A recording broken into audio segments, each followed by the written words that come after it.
Salam əziz şagirdlər. Bugün sizlərlə materiklərin çayları mövzusunu xəritə üzərindən keçəcəyik. Deməli, Avropada olan çaylar baxırıq Pireneya yarımadası tərəfdə. Gvardena, Taxo, Ebro çayı, Laura, Sena çayı, Regin, Elba, Odra, Visla, Neman, Daugava, Neva və biz buradan Skandinaviya yarımadasından aşağıda Neva çayını, Sivir çayını görürük. Xəzər dənizinə tökülən Ural çaylarını görürük. Ural çayı, Volga, Don, Dnepr, Dnester, Dunay və İtaliya ərazisində olan, İtaliyadan yuxarıda Apenin yarımadasında Po çayı. Bu Avropanın çaylarıdır. Növbəti isə Asiyanın çayları. Deməli, Ob çayı, Yenisey, Lena, Yana, Hindgirka, Kolima, bir Anadır çayı. Amur, Anadır, Amur, Huanghe,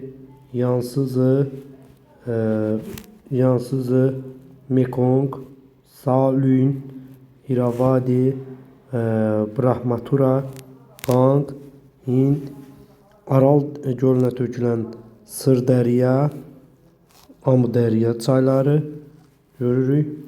Sırdərya və Amudərya çayları və Dəclə və Fərat çayları və burada isə Qızılırmaq çayı. Bu Asiyada olan çaylardır və deməli Ob, Yenisey, Lena, Yana, Hindgirka, Kolima, Anadır. Bunlar qar və buzlaqlarla, ən çox qar sularla qidalanan çaydır. Amur, Huanghe, Yansızı, Mekong, Salin, Irrawaddy, Brahmaputra və Ganga çayları isə muson rejimli çaylar hesab olunur. Afrikada olan çaylar deməli Nil, dünyanın ən uzun çayı olan Nil, sonra Senegal, Volta, Niger, Şari, Afrikanın mərkəzindən keçən Kongo, Narıncı, Limpopo, Zambezi çayları. Deməli Nil, Niger, Volta, Senegal, Kongo, Narıncı çayı. Bunlar Atlantik okeana tökülür. Limpopo və Zambezi çayları isə Hind okeanına tökülür. Növbəti Cənubi Amerikanın çayları. Sonra deməli ən böyük çayı Amazon çayı. Sonra Amazon çayı gördünüz. Parana çayı, Uruguay, San Francisco və Orinoco və şimal tərəfdə isə Magdalena çayı yerləşir. Növbəti Şimal Amerikanın çayları. Ən böyük çayı Mississippi, çaylar atası Mississippi çayı gördüyümüz kimi. Deməli ABŞ-la Meksika arasında olan sərhəd çayı olan Rio Grande, Colorado çayı, sonra Kolumbiya çayı və şimal tərəfdə Yukon çayı, Mackenzie çayı, Churchill, Nelson çayı və Müqəddəs Lavrenti çayı.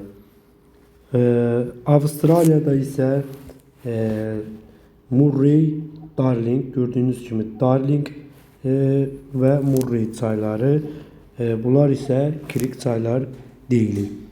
Ümumən dünyada çaylar çoxdur. Qidalanma rejiminə görə də fərqlidir. Bir dərsdə inşallah bu çayların qidalanma rejimi haqqında məlumat verəcəyik.